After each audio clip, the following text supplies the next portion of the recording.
Hey friends, it's Melvin. Thanks for tuning into this episode. Here's just a few quick things I wanted to notify you guys about before we get started. First up, very soon, new episodes will be releasing Wednesday mornings rather than Tuesday. So don't panic if you don't see a new episode on Tuesday. Just wait a little longer and you'll see it in your feed. Second, we've introduced a mailbag. Check those show notes and toward the bottom you'll see a mailbag link. You'll then be able to text us any questions you might have about movies, the movie industry, or any movie/Christian related questions you might have. Then we'll respond in a future episode, so send us your questions now. Up next, Patreon polls, which are available to Patreon supporters at the $3 tier or higher, have been updated. Supporters can now suggest films or shows to be reviewed at the end of each month. The two most liked submissions will become the options for the Patreon poll, so if you want to hear us talk about your favorite movie or show, join our Patreon and start campaigning.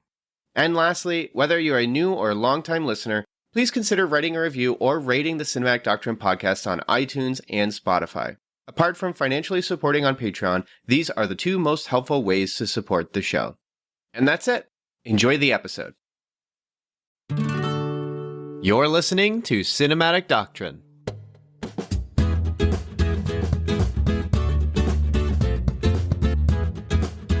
I think I'm finally getting old. Why do you say that? Did you go to a beach recently? Yeah, this morning I was 12, and now as I'm sitting here record, I've been made old by the old beach. No, I was saying I was old because as I was watching the movie, I realized that... Free Guy? Yes. Yeah.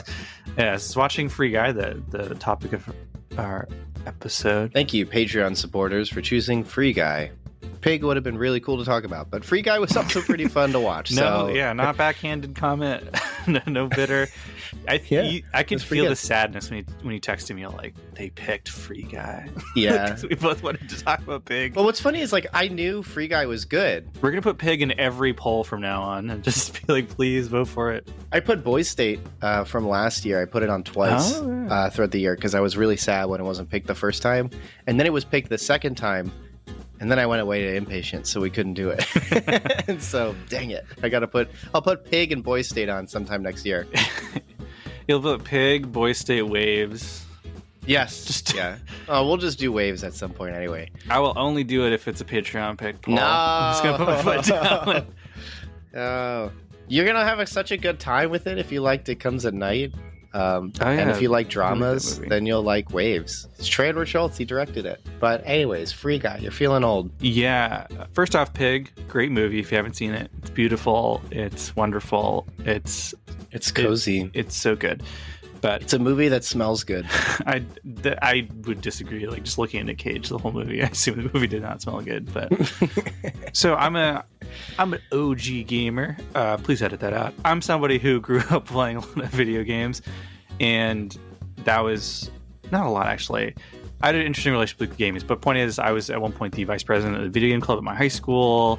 I was part of the group of people that played video games against the rules at my Bible college. I went to a weird Bible college. But, as I get older, gaming is one of those things that sort of is taken further for the backseat of my life. Not throwing any shade at anyone who still plays games, who may be older than me. That's just, if anything, gaming is now more marketed to an older audience, both of the types of games and that sort of thing. But yeah, gaming is something that I grew out of, which is weird because a lot of other things I didn't grow out of. Like I didn't grow out of professional wresling or movies, Marvel movies, apparently. Yeah. Everything else in my life, I remained that wonderful man-childness inside of me. But I sat down to watch Free Guy, and I saw the trailers. I liked the advertising. They released a bunch of cool movie posters that were parodies of famous video games. And I was expecting a more Wreck-It Ralphie kind of experience. And as I'm watching Free Guy, I generally have, through cultural osmosis, understand that this is a Fortnite-inspired movie, like a lot of the logic and the weapons. At one point, I think he just uses a Fortnite weapon in the middle of the movie. Yes, he does. But I've never played Fortnite, and I've played Apex Legends once. I haven't played the current Warzone or anything. And I'm watching it, and I was like, oh, this is nostalgia. I've hit a point where now I'm watching a movie that's playing off nostalgia for something I don't have nostalgia for. And I was sitting there going the whole movie, I'm like, I remember when games were like this, and I'm banging my fists on the table and just this isn't the gaming I grew up with. And then I looked at my, driver's license. I realized that 30 is approaching faster and faster with every moment. But Turning 30. I'm going to keep saying that for however long this podcast goes. I'll just be always getting closer to 30, no matter how long our show Well, yeah, goes. arguably. I mean, until this episode is encapsulated in a podcast feed in which you will always be the same age forever. That's so true. I guess that's pretty cool. But much like a mosquito that bit a dinosaur, this episode is forever encased in the moment that it existed in. Yeah. Which is, I mean, yeah, Free Guy mostly plays off of general video game tropes, but it definitely was specifically about a type of gaming that turned me off from gaming, because I'm not somebody who enjoys just playing games online with anonymous strangers. The only video game I've really played recently was Control, which at this point it came out 2 years ago, but I keep playing it. But yeah, I don't know. Are you a cool gaming kid? Hey, gamers, this is for you. I play a lot of video games. But I say that, and actually in the last month or two, I haven't played a lot. I guess I played a lot of Gears Tactics, Phasmophobia. I don't keep up with the big releases because I'm an adult and I know that they are all bad, of which is most of the time true. People get so hyped for these games and then they come out and they're broken and then they get mad. And then I'm just playing like the same games I've played since I was a kid. I mean, it wasn't that long ago that I put in like an additional 300 hours to Roller Coaster Tycoon 2, which was a very good time. And, or like Subnautica, I played a couple hundred hours of, and I really enjoyed that, but that game was old by then. And it wasn't even out yet. It was still in its pre-release stages, but like the games I play are typically not multiplayer. I haven't played a battle royale. I did like one round of Apex Legends and everyone was like, the gunplay is great. And I thought it was horrible. I absolutely hated it. I'm also very picky with video games because video games are about immersion and engagement. And if there's particular things that are off that affect that, I'm not tolerant of that, especially if it's expecting me to put in more than 5, 6, 7 hours. Honestly, if it's expecting me to do more than 1 hour, I can't do it. Case in point, Apex Legends, when you aim in the guns, it fades. It like unfocuses everything else around the reticle except for where you're looking. And I'm sorry, but my eyeballs don't do that when I look at things. And part of video games sometimes is being able to soak in as much as you can so you can be quick, especially with a Twitch shooter like Apex. So I can't stand that. Conversely, though, I think Doom Eternal's great, and I keep playing it. And that game is 2 years old now, 3 years. So same as you with Control, although very different types of games. Yeah. But yeah, so I play a lot. I was literally just about to convert this into a Doom Eternal podcast and talk about why I love it. But every 10 hours, I learn something new and my entire gameplay changes. It's great. Anyways. So but putting that all aside, not a gaming podcast. The world this one actually reminded me more of was like a GTA 5 on like GTA Online, where like you're completing like objectives and tasks, but then you have an open. Yeah, I thought that too because there's a few times where you see the menus, like the actual like menu stuff, and it looks like GTA. So. Right, and you have like locations you can enter with particular tasks or objectives. You do a lot of crimes.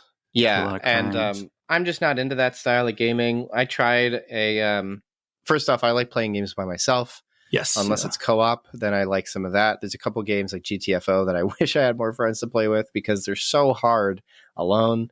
In that particular game, the game does not scale if you're by yourself. It is just as hard with one player as it will be with 4, and so you have to play with people.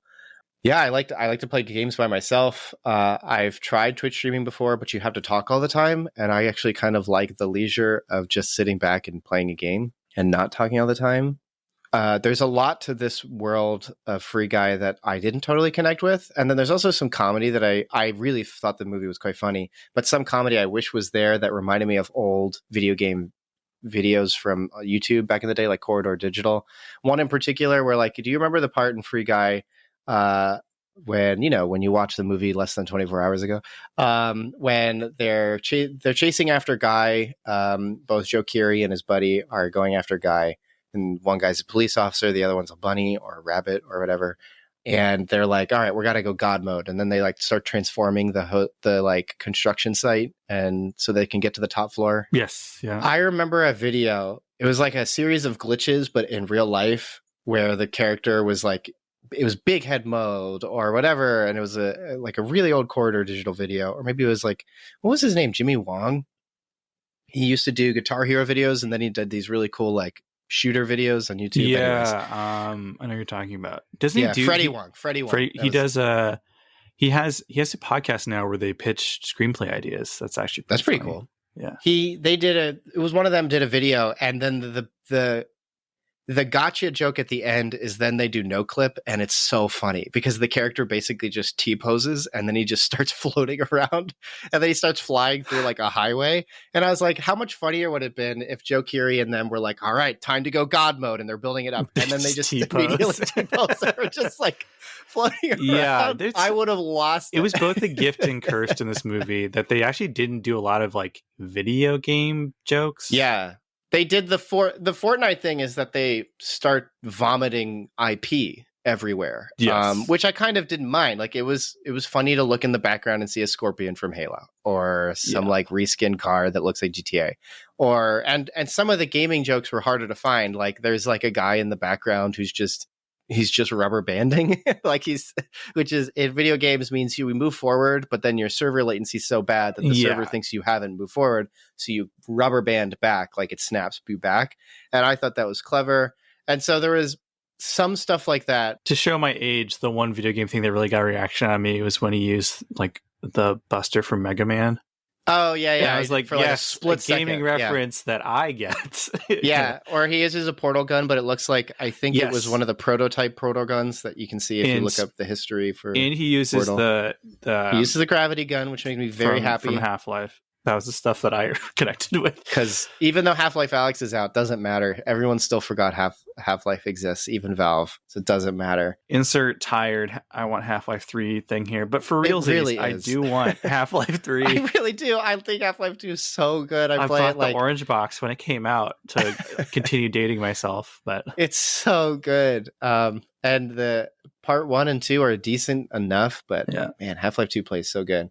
Anyways, I'm not spending a couple $100 just to play a new Half-Life game. I can't do that. No. Hey there, it's your friendly neighborhood call to action. Just checking in on you. Hope you're doing all right. I'm just stopping by to say, if you enjoy the show, you can always subscribe and write a review for Cinematic Doctrine. There's iTunes, Podchaser, basically anywhere you listen. You can give us a shout out with a thumbs up, 5 stars, gripping positivity. Or if you hate the show, you can say that too. Wait, what? What are you saying? Why are you saying that? Well, I'm not going to tell them what to do, Ted. They're free to do what they want. Our analytics say we got a lot of listeners in the US, and they love their freedoms. And you're also free to check out our Twitter. Very active there. We host polls, memes. There's also the Cinematic Doctrine Facebook group called Cinematic Doctrine Facebook Group. If you want to join, just answer the questions, read the rules, and tell them the podcast sent you. Also, you should check out our website. Some really cool stuff there. Editorials, written reviews for movies we haven't had time to cover. Always check out cinematicdoctrine.com when you get the chance.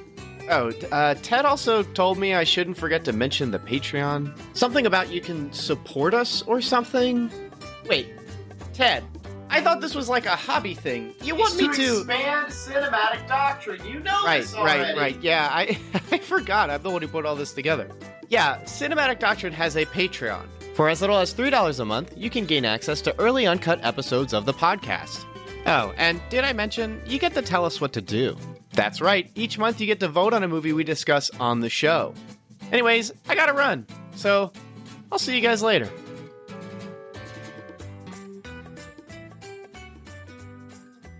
Okay, well, to get back to the movie proper, Free Guy is a movie that was supposed to come out a long time ago, but it was part of the canon of movies that may not actually exist. They only exist as trailers. Yes. Free Guy did also have the benefit of it was in production at Fox, and then Disney bought Fox, which is why near the end of the movie, and what I think might have been the result of reshoots or mid-production changes. Very good reshoots.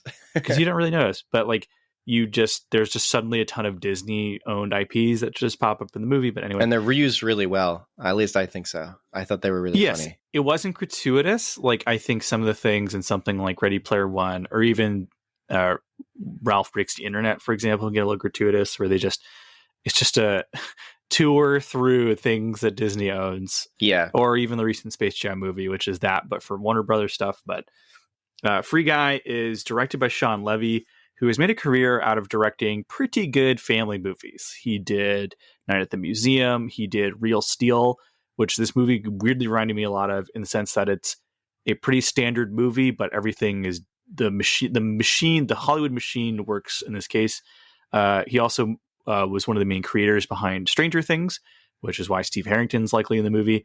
It was written by Matt Lieberman and Zach Penn, both of whom are really seasoned, just general writer guys. Zach Penn will forever have a job because in addition to being one of the main writers in a lot of the Fox comic book films, like a lot of X-Men movies, he was also a credited writer on the first Avengers film. So that guy is set for life. And Free Guy is a movie about Ryan Reynolds playing the character that Ryan Reynolds plays in every movie now. In this case, that character... Literal NPC. Yes. He looks just like an NPC. He does. He looks like a generic, like before you make your character in a game. Yeah, they just show you the model real quick and Yeah. you're like, all right, we're changing that. Yeah, before you put anything on him. Ryan Reynolds plays Chris Pratt's character in a Lego movie, but instead of Legos, Yes. it's a video game stuff. Yep. He is the background NPC character in a video game, unbeknownst to him. And like we said previously in our opening rambles, he is the background character in a hybrid GTA Online Fortnite type game where he's just someone who works at a bank that the characters rob as part of the mission. His best friend is played by Lil Rel Howard, who you may remember as being a guy who is in Get Out and then Bird Box, and then he was just suddenly in everything, who is his funny sidekick guy. However, for whatever reason, when he sees one of the actual players in the game, she just really catches his eye, and he goes on a quest to just get to talk to her. In the process, Manic pixie gamer girl. Manic pixie dream girl, but updated for this current time and now. It is a game girl, and he realizes he is in a video game, and this leads him on to a series of adventures where he has to take down the bad guy, which is played by Taika Waititi, on days where he was free to show up to film. And that's pretty much the entire purpose of the movie. And it is, if my description made you think of 40 other movies, that's not a surprise. It is very much parts Ralph Breaks the Internet, The Truman Show, Lego Movie, and a bunch of other movies that deal with somebody realizing the world around them isn't what they seemed. It is a less thoughtful Matrix. It is a more fun version of a couple of YouTube shorts that we probably mentioned at some point. Mm-hmm. In my case, I thought it's one of those examples where, again, the Hollywood system, sometimes it just works. Sometimes a bunch of guys in suits in a room going, what's hot right now? What are the kids into? They into the Fortnite thing.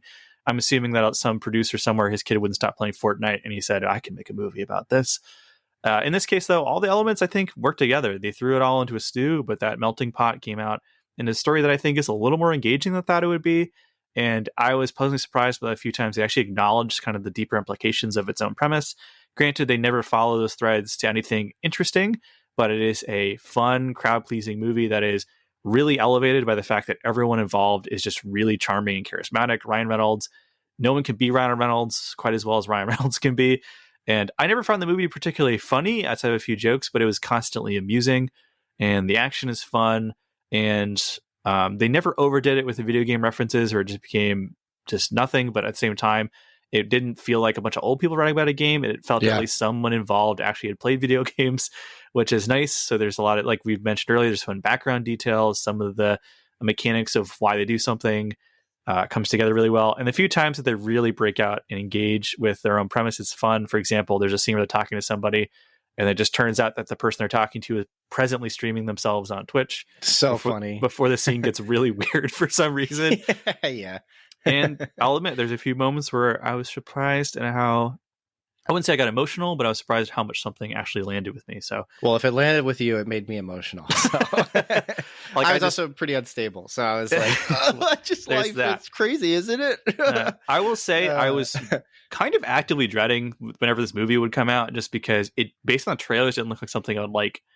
But like I said, they knew what to steal from. And there's one thing in particular they stole very heavily from that I'll mention near the end, because it happens near the end. But Melvin, what did you think about Free Guy? I remember when this was coming out, and I remember for 2 years it was coming out, and it was kind of a movie people really like of all the movies we were all waiting for, like this was actually one of the ones I heard the most people talk about, which I think is quite entertaining when you have to compare to like F9 or No Time to Die or all these other movies that take themselves pretty seriously, which I mean, F9 doesn't really take itself seriously, but I think Vin Diesel takes it seriously. So there's that. And I appreciate that because I like, I don't like living in a world where people take things so seriously that they don't remember to have fun. And I think as two film guys, we know what it's like when film people just take things too seriously. And so I had sort of a joy about that, that everyone was just sort of waiting to survive the pandemic just to see a Ryan Reynolds comedy movie about video games. There's some a little dumb fun to that. And then I also remember when it came out, it was actually being talked about a lot. I remember on Letterboxd, people were like, whoa, this is great. This is really funny. This is fun. It's clever. It's not over the top in explaining video game things to people who don't understand video game things. I do feel like I remember hearing that the worst parts was all the Twitch streamers stuff, which for me personally was. I hated every single cutaway to a Twitch streamer. I remember one time really watching a lot of Twitch, and that was when Outlast came out, and that's because I didn't want to buy it at the time. So I just watched somebody play it. Every night I came home after finishing a shift at a restaurant. So it was super late, and that was it. That was the only time I ever really subscribed to someone on Twitch. But I really just don't like the aesthetic of all of it, and I find it very, I find that world strange and annoying. But like the rest of the movie, I really like I was pretty engaged to it from the beginning. I like the idea of a character living in a world that's not real and then kind of seeing how they handle that. I thought the drama was pretty effective too, of a character who doesn't know that they're not real falling in love with a person who is. So sort of just the misery that's going to come out of that too. I also thought the like, because Kat and I were making jokes about some of like the fact that it's basically a romantic comedy for gamer nerds. How like actually some of that stuff was pretty effective too. And I like rom-coms, so I was definitely into that as well. Like at the end when it sort of all comes together, I thought that was pretty cool, and definitely worked for me. The comedy worked for me too. I never really went out of my way to like laugh a whole lot, but I feel like there were like a couple of jokes that worked. Taika Waititi didn't work for me at all.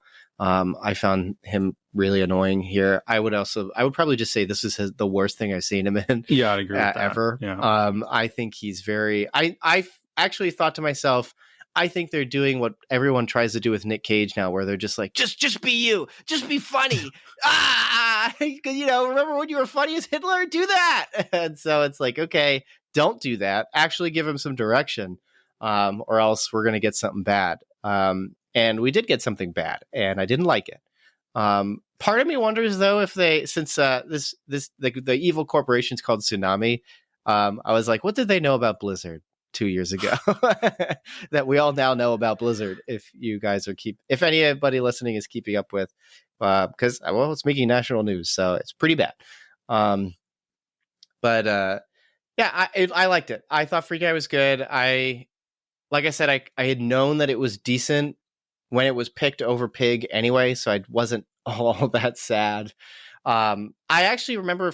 I feel like I remember seeing that it was actually talked about in Christian circles, but I think that's just because in Reform circles, they always get turned on by the concept of free will and how that doesn't exist. And they're like, free will is not real. The Lord decides everything. And so they're like, let's talk.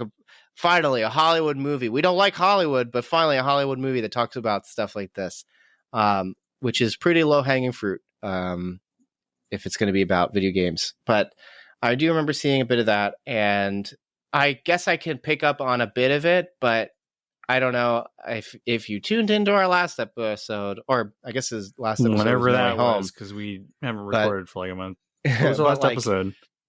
The previous episode was would be No Way Home, and then the one I'm talking about is the Are We a Christian Podcast one. I don't like the idea of just watching something to validate your religious beliefs, if that makes any sense. Specifically, there's a difference. So like if I was watching Free Guy as an opportunity to talk about something religious, it's pretty lame. This is the worst movie to pick for that. I am in the middle of watching Daredevil right now, and I think that would make more sense. It's a lot of religious stuff in Daredevil. So. Yeah. And also just better in terms of, thought-provoking content. Free Guy is just a fun time, and it is a flavor enhancer that the story also has to do with individual sovereignty and what is real or what's not.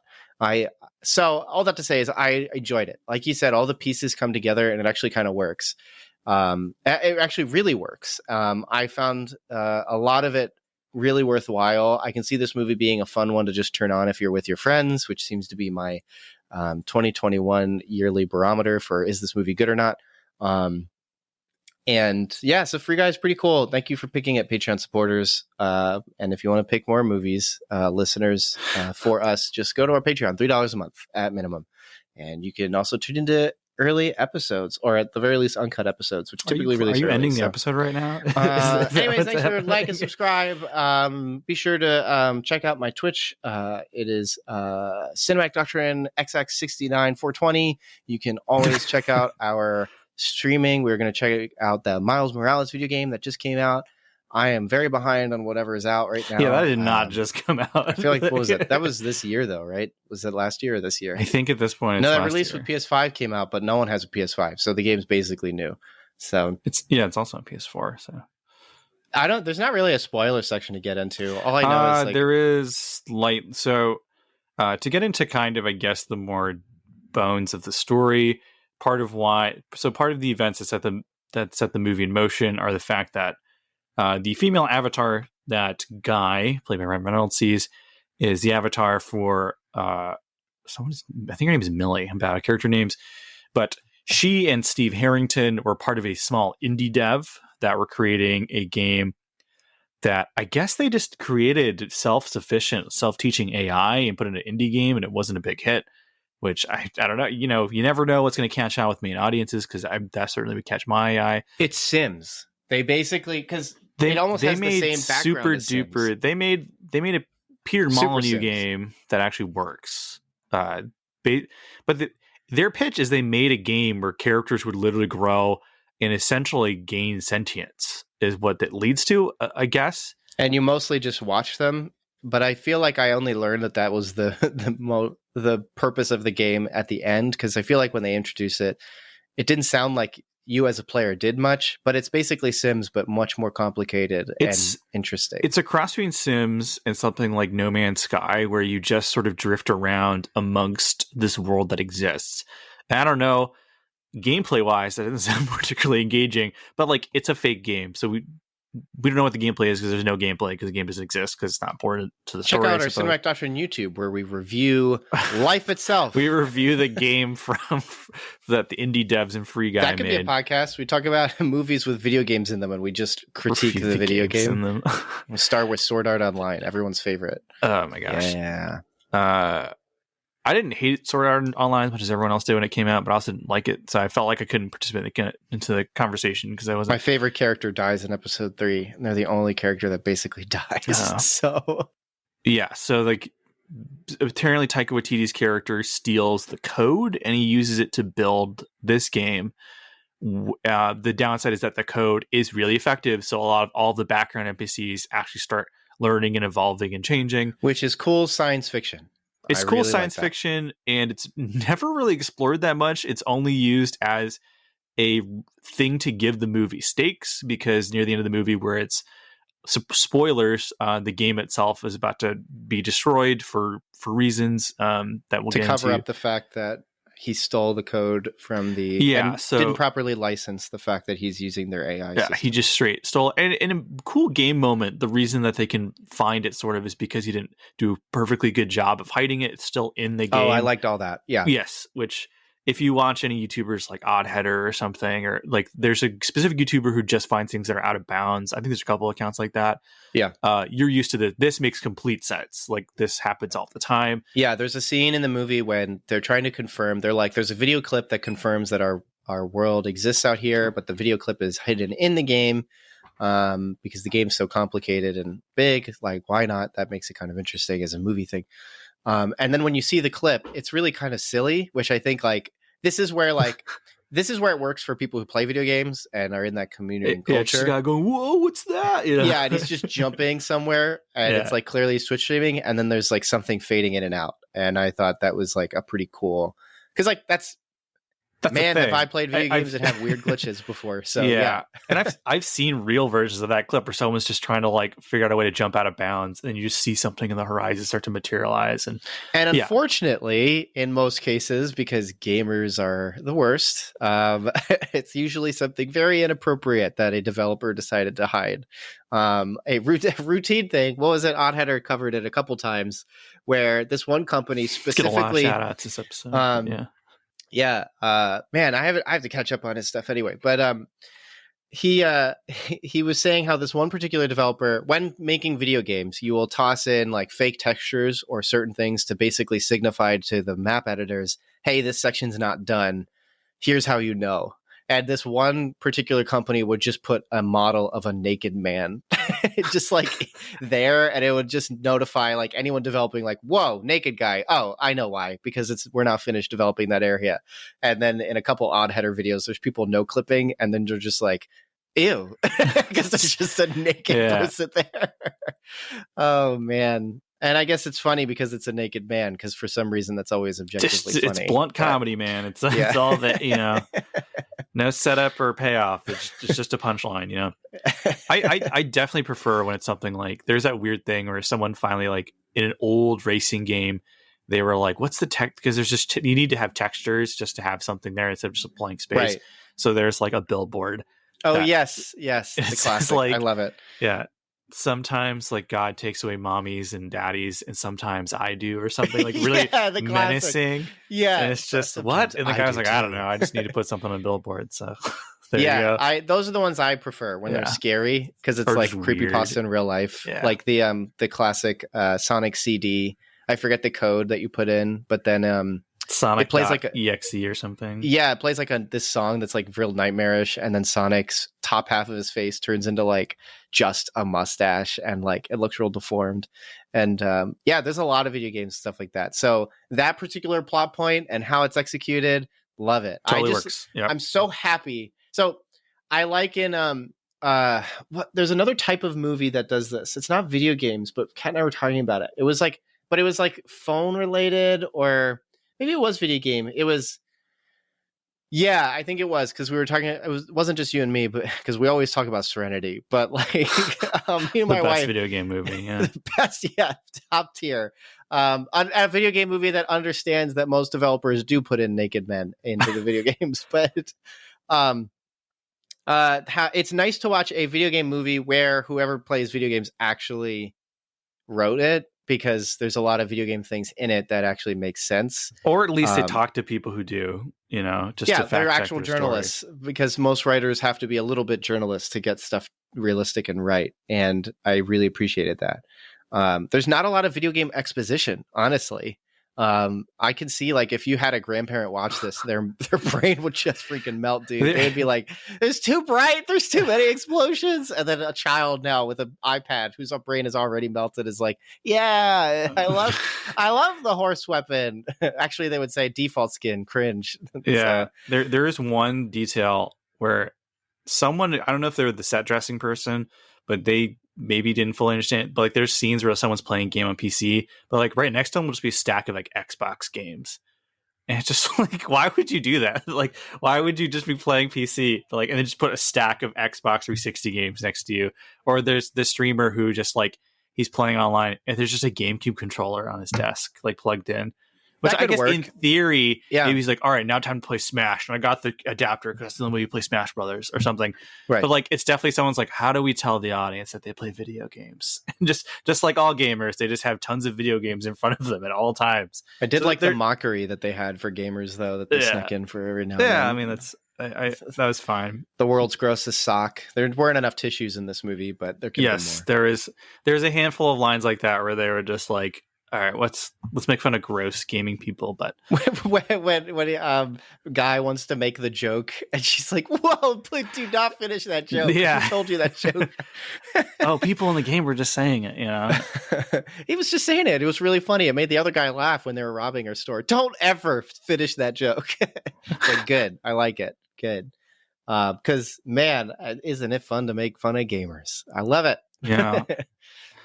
But yeah, so like the main Second class citizens, the worst. society, et cetera. But like, yeah, the main thrust of the plot is they need to prove that the code was stolen so they can, you know, expose Taika Waititi as a bad guy. And then when Taika Waititi realizes it's happening, he decides that he's just going to just delete the whole game. Also, in the background, there's a thing where he's going to launch a sequel to the game. And he's just going to trash the entire old game and to force people to buy the new one. And he won't import any characters or skins or anything. And so, like, yeah, the actual plot isn't really much. It's enough to get everything going. But the real drama of the film is this running thing where a guy continues to evolve and become more like a real living, breathing person. And at an important point in the important point in the movie, he's told by the Jodie Comer that, I don't know if I'm saying her name correctly, that he is just a fictional person. And there's a brief 5 minutes of the movie where he goes through an existential crisis. And this is good stuff where it's just like, hey, you just learned that everything about you is fake. You just learned that the person that you have fallen in love with is a real person. You are not.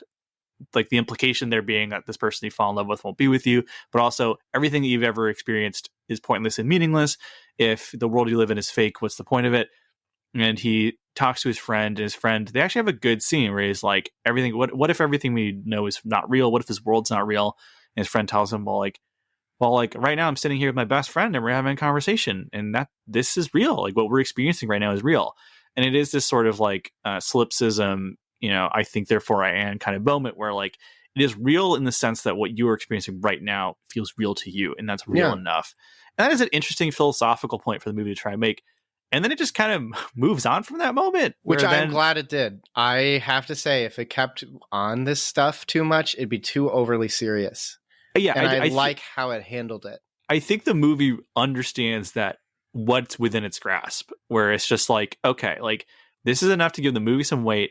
And if we attempt to pursue this further, I don't think we'll be able to pull it off. But also, the audience that went to see a funny Ryan Reynolds comedy where he's in a video game is They going don't want to walk out and maybe jump off the boat. They just drop their popcorn on the floor. What's it matter? I don't need to throw it out. It doesn't matter. It's just plastic. What is life? It's going to get in the ocean anyway.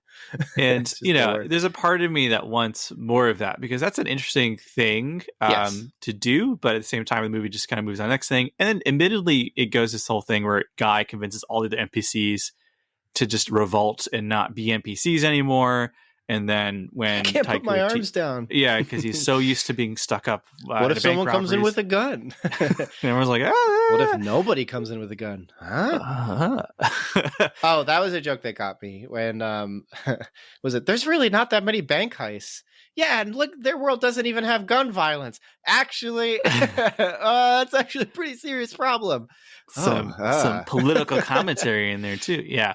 There's moments where the movie shows a little bit of life and insight in that stuff. And then, when the video game starts to be deleted, and his friend is like, "This is the best day of my life," that's that. Okay, there's sweet. some weight to that. Especially as a character who didn't want the glasses. He didn't want them. Initially, so he didn't want good. know. It's a good. I was expecting him to actually put the glasses on when dude was fighting, but the result was so much more entertaining. It works. It's funny saying it this way, but these characters are pretty realized, and for what they are, yes, yeah, and so I think that's just effective writing. Whoever's writing this, which of course you listed before, but Zach Penn and whatever his name was, the two of them. Sorry, buddy, Matt Lieberman. They know how to write. Put some respect on Matt Lieberman's name. Oh, Scoob? You mean the hit movie that dominated 2019? And the Christmas Chronicles and the Addams Family, recent animated one. Oh, man, he's on a roll. He's killing it. Man. He was writing that movie about a bull that... Rumble with Will Arnett. I don't know. I haven't heard of it. Anyway. Yeah, so, I mean...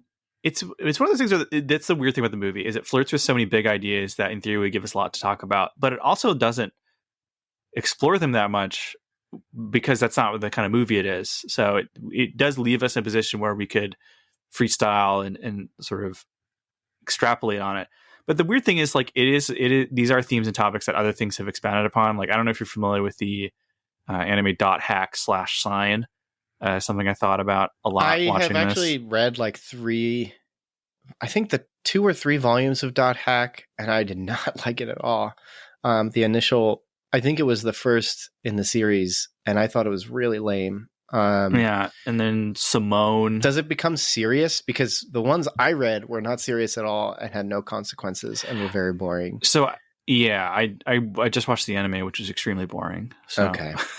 But yeah, the whole what if AI was real thing is something that's been explored in other things, and it's interesting. I do find all that interesting because everything we create, we talk about this in our Are We Christian? Is this podcast Christian episode? But art is really just at the bare bones communication. It's just more complicated communication, and so when you create something, it represents you or whoever's been creating it. We learn that biblically, but we also learn that because, well, the Lord has made things certain ways. You could also just call it a law of communication. And so the concept of creating AI that's sentient and smart always has more to say about us than it does other things. So that's why it's interesting to explore. And so it's interesting here. And they get into that where like one of the sweetest parts of the moment is like, why is Guy so real and charming and interesting and that? Well, it's because he was created for a purpose and that purpose was for her, which I thought was great. I was like, oh, that's a really so interesting sweet. That's a very sweet idea. And he has great lines. Whoever wrote that particular set of lines they were like, oh, this is gonna get him. And it works. Like I thought it was really sweet.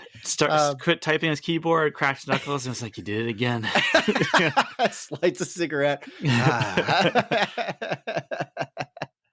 And this is what great. I was made to do, you know. Yeah, it's so really good romance writing.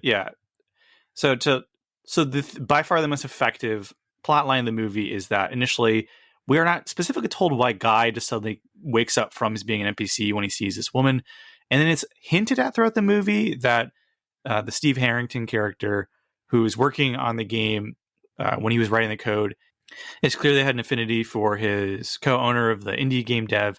Where there's subtle hints where all of the NPCs just drink this one coffee order, which later it's mentioned is her go-to coffee order and so on. And later in the movie, at an important moment, he sends her a clip where he explains the nature of the code, which is he was inspired when creating the lovelorn character who always searches for something and something else, that he specifically kind of wrote him to want the type of woman which matched her description. And then at the end of the movie, when she watches the whole version of that, it's revealed that he specifically put essentially all of his own desires and things that he loved about her and his love for her into this character. And so Ryan Reynolds' character in the video game is specifically programmed to love the things she loves and to specifically pursue and love her. And then in a moment of sentience, Ryan Reynolds' NPC character in the final moments he has with this, with Jodie Comer's like real life character, as she feels sad that she's never going to see Guy again. And he says like, you know, like, obviously like I love you, but I'm programmed to love you. But like what I am is I'm essentially a love letter to you from someone else. And it is like a very nice moment. And it's a really sweet payoff for this one thing. And maybe wish there might have been 1 or 2 more scenes that set that up a little stronger because like that stuff is really effective. And it leads into, when I talk about they steal stuff, immediately she watches the video again and she starts to cry and she has to run after Steve, who's gone to get coffee, and a song starts playing. And I was like, I recognize this song. This is a song that's used in the short film Paperman.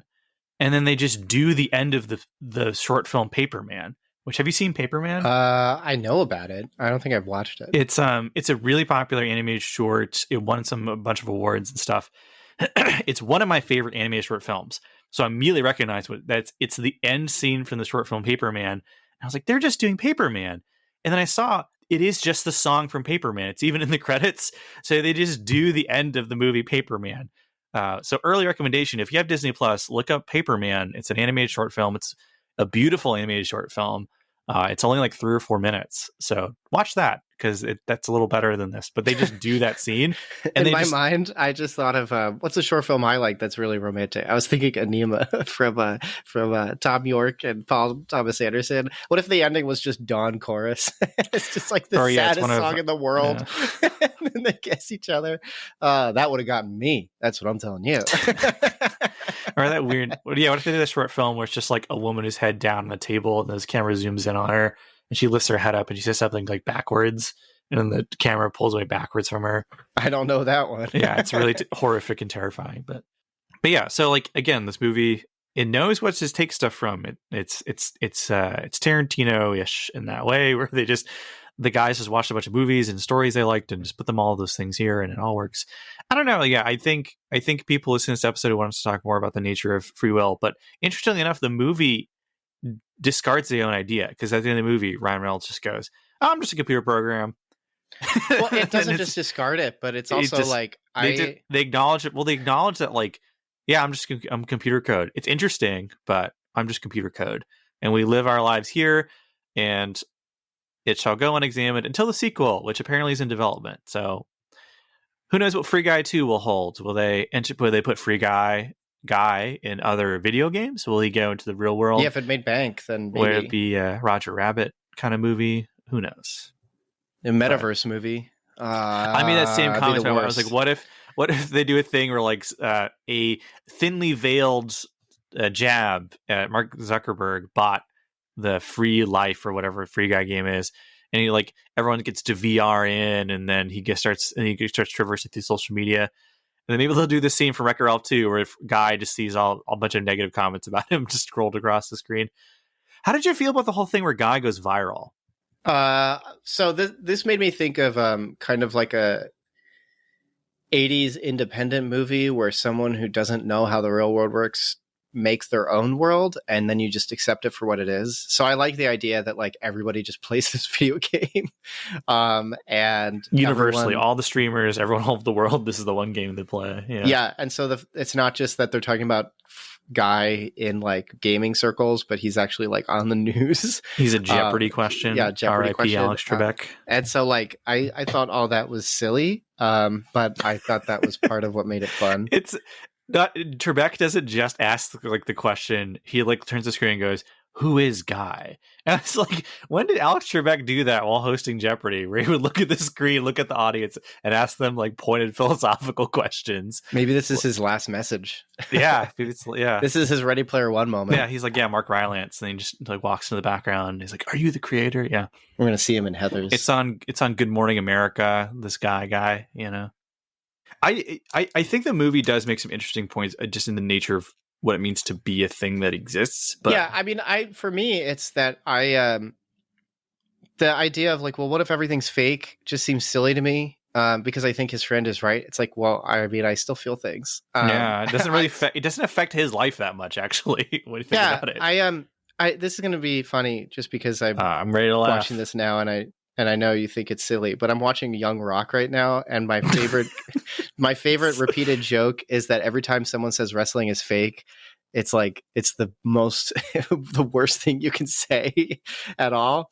And it's not fake; it's scripted. You know, I just bang my hands on the table. It's predetermined. It's different. You know. In the first episode, when young Dewey says, "Why does everybody take this so seriously? It's fake anyway." The actor who plays Andre the Giant gets up, and the whole room's silent. And he picks up this little child, Dwayne "The Rock" Johnson. And he's like, "Does this feel fake to you?" And he's like, "No." And he's like, "That's because it's real." And then he's like, "No, we hug." And that's great.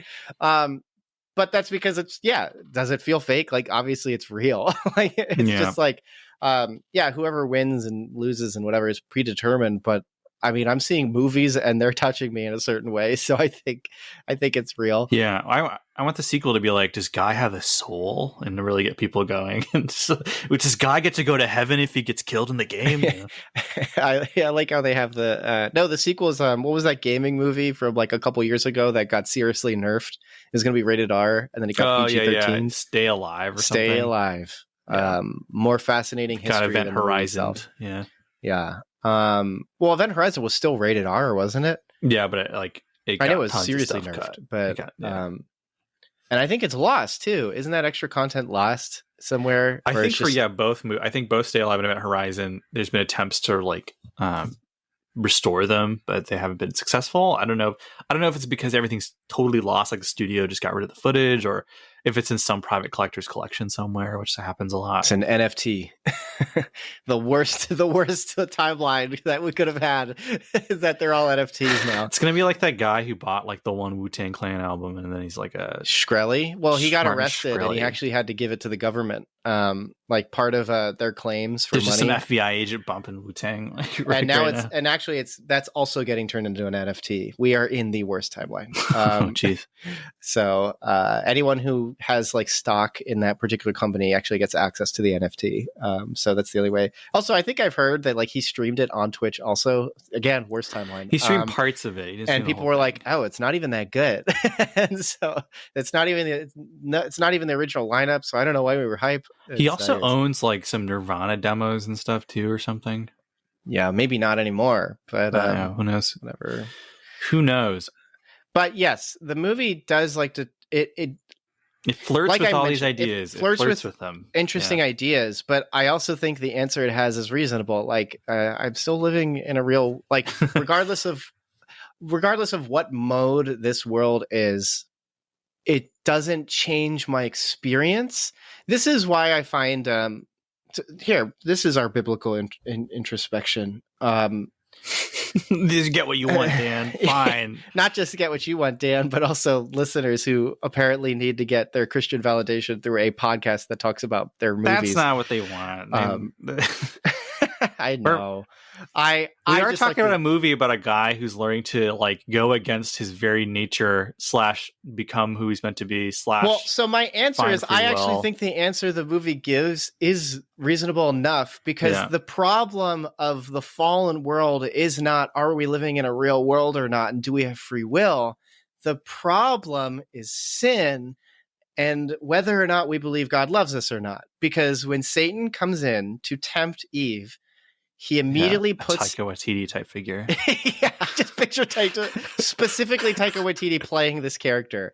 Matt Murdock asking, "Is the devil real?" And I just picture Taika Waititi playing this character, holding a machete, hacking up a holy man. But shows you where I'm at in the show right now. Yes, I'm watching Daredevil right now. I can't believe I slept on this show for so long. It came out right when I was in the Marvel cynicism funk, so I didn't want to check it out. That's a shame. I know it could have revived my interest. Actually, it would have just made me bitter about the movies because I think like this came out right when Ultron was out, so it was like, yo, like, this is what we're getting. Which way, Western man? Daredevil or Ultron? Yeah. It regardless of whether this world is real or not, in that particular like concept, that doesn't answer the question of the most primary issue: is does God love you or not? Which Satan puts into doubt. And so why does Eve it? It's like Eve eat the fruit. It's because God is lying to you. I'm not saying this is true. I'm saying this was Satan saying. Satan saying God is lying to you. Post online. Thanks. It's just I can't. I'm going to be on like some like I don't know. Heretics blog. Melvin says God's lied to you. That's all he says. Says nothing else in his 3 Clearly in scripture it says the opposite. Satan says God doesn't want you to be like him. You can't trust him. Eat the fruit. You'll be like him. You'll understand good and evil, stuff like that. And so what's being put into doubt? Can you trust God or not? That's different. Now, I understand if you think you're living in a fake world that puts into doubt whether or not you can trust God or not.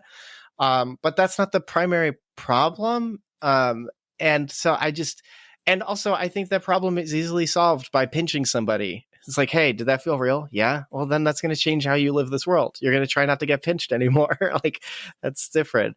So I don't know. I find that most people's problems are whether or not they're believing that they're loved or not. And ultimately, if we understand God as love and love funnels through, he particularly chooses to funnel that through each us, then I think that the problem isn't, is this world real or not? It's, is the love that I'm experiencing real or not? And then trying to work that out.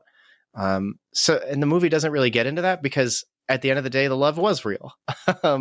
Guy did have feelings for Jodie Comer's character. But then he, of course, learns where those feelings actually are coming from and can then give her the romantic comedy push that she needs. So, yeah, that's what I think about this movie biblically. Thanks for tuning into Cinematic Doctrine, a podcast where I debase myself and do exactly what I don't want to do with the show, which is talk about things like this when they, well, I guess they are warranted. I just don't think it's, I think this is the worst way to talk about biblical stuff.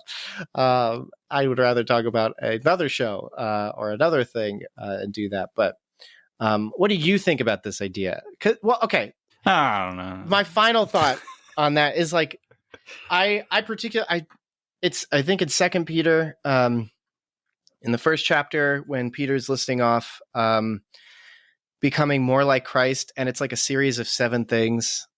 Yeah, 2 Peter 5 through like 9. For this very reason, make every effort to add to your faith goodness, knowledge, self-control, perseverance, godliness, mutual affection, and then mutual affection, love. And knowledge is like number 3. And obviously it continues, for if you possess, obviously, because you know this already, but if you possess these qualities in increasing measure, they will keep you from being ineffective and unproductive in your knowledge of Christ. But whoever does not have them is nearsighted and blind, forgetting that they have been cleansed from their past sins. And then, of course, he continues, of course, because you already know this, it helps to confirm your election. If you do these things, you never stumble, come rich, welcome in the eternal kingdom.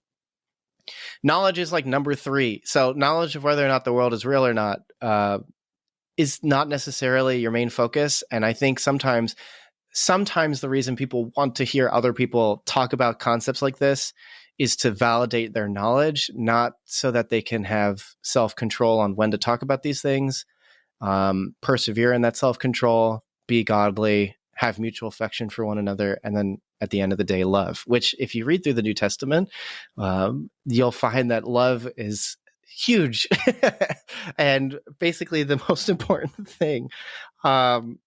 Just repeatedly mentioned. The amount of times Paul really harpers down the importance of loving one another is insane. And then the language he uses is so romantic about it. And I think oftentimes when people tune into Christian podcasts, so you could consider this 2.0 episode of the Are We a Christian Movie podcast? Oftentimes people tune into Christian podcasts not because they want to learn how to love others. It's they want to have more knowledge so that they can talk to other people and tell them why they're wrong and why they are right.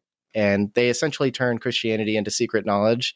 And that secret knowledge is then used to puff up their ego and not to build up Christ or invite more people into the kingdom of God, which is lame and stupid. I would prefer if people just loved each other. Wouldn't it be Tommy Wiseau? The world would be if everybody just loved each other, the world would be a better place. I mean, even he gets it, guys. Come on. And so in this particular case, when the concepts of talking about, are we even living in the real world? And his friend is just saying, well, this is real. That's enough for me. I don't need anything else because it's true. I like that. I think that that's a really simple but effective way of validating one's experience. And that's all I need. But I guess that's ironic with what I've just been talking about. Do you have any thoughts on that, Daniel? Or what? I think the question for me is, does Guy's life have value? Oh, yeah. I mean, you could say no because he's an AI. But I think this idea of like, does an AI that's constructed like a robot have value? I think you would learn a lot about the human that would abuse an AI and say it doesn't have value than the AI itself. Does it have value as in as like a program or like a really good like piece of art, or does he value the same way that you'd value like a life? If you had to choose between saving an AI program from dying or a human being, I would hope you choose a human being. Definitely human being. But if both are going to live and you had to make a decision on who you were going to punch in the face, choosing to punch neither, I think, is more indicative of the individual who's being told to punch something. Right. That's why, like in movies, when you watch somebody abuse a robot or something like that, it makes me feel bad. I feel bad when someone abuses a stuffed animal. I have texted you saying it feels bad when someone buys a plant for a movie just to destroy it. Like there's a joke in the Between Two Ferns movie on Netflix where they run over a fern. And I'm like, what? Why'd you just buy a fern just to run it over and kill that plant? That is more indicative of the heart of the individual than the thing itself. And I feel that way about stuffed animals too. Put that on record. Cut that from the episode, not me saying God is not real or something, which I guess now they'll do that. Also, did you know that I think Coolsville sucks? And so whatever. Oh, man. We got to talk about that Scooby-Doo movie, not Scoob. What do you think about free will for an AI? And does it change your faith if it's real or not? My issue with the idea of creating a self-sufficient AI that has a capacity to continue evolving is that devoid of human consciousness or a soul, that it'll make purely logical decisions and then will begin making decisions that lack empathy. And that's the thing about a movie AI, is that you can make a self-sufficient, self-learning AI be Ryan Reynolds' nice guy routine. That'd be an interesting Free Guy like 5, right, where a guy just turns evil or something. Where he's like, I've decided what the problem with humanity is. It is humanity itself. And he tries to, he goes all Skynet. I'm so glad this movie didn't do that, by the way. I'm so glad this movie wasn't just like, man, people are evil. Look at how they're all doing bad things to these NPCs. It's like, are you kidding me? Have you ever played a video game?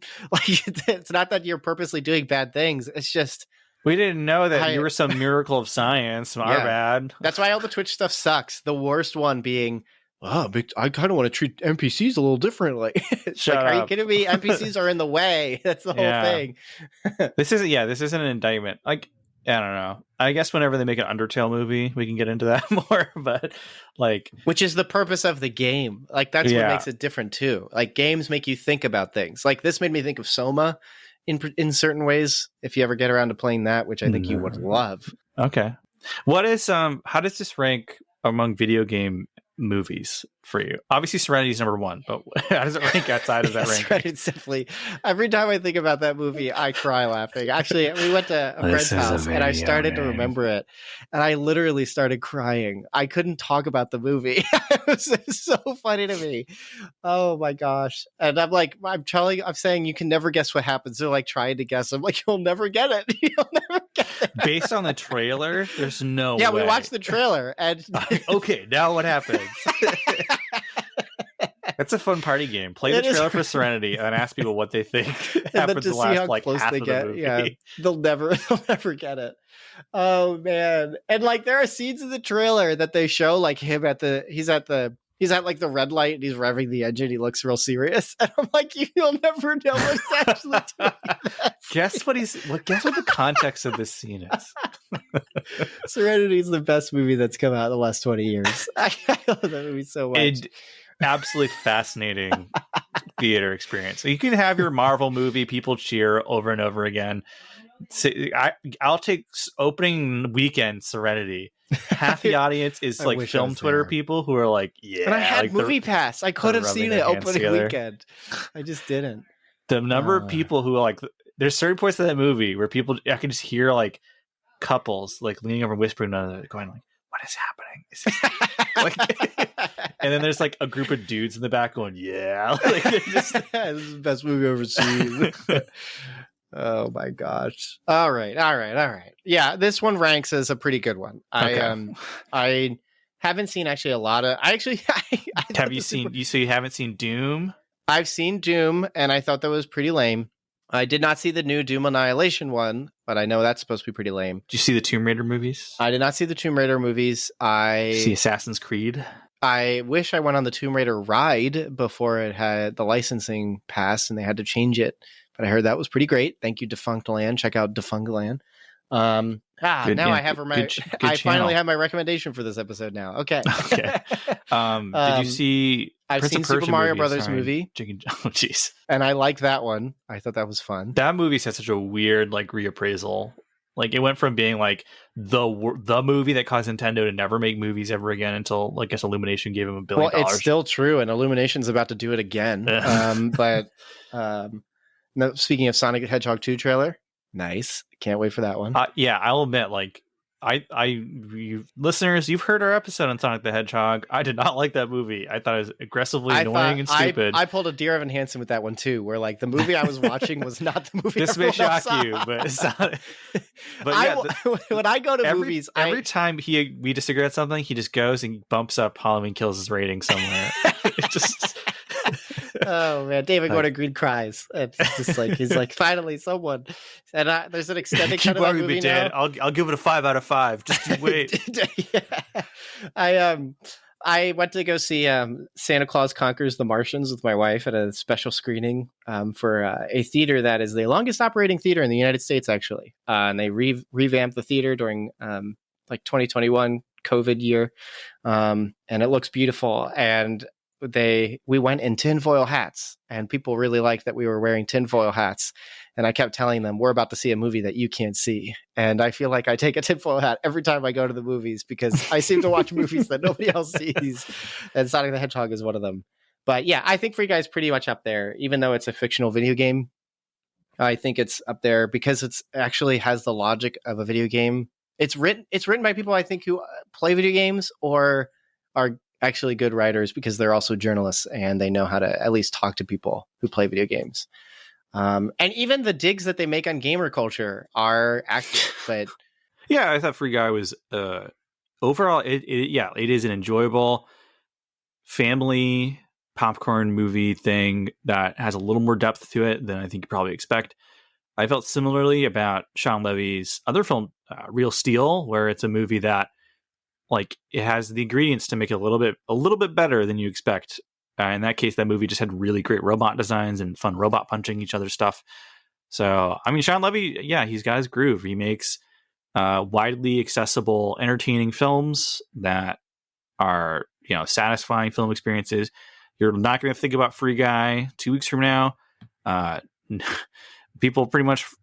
Yeah, Free Guy was weird because it came out. It was really well received by everyone, and then it just, no one talks about it. People just remember that they were happy a couple weeks ago. They just don't know why. They will be like, "Oh yeah, Free Guy, that was a good movie," and then that's as far as I think about it. So, if it ever comes free to streaming, I think it's supposed to come out on Disney Plus in like February or something.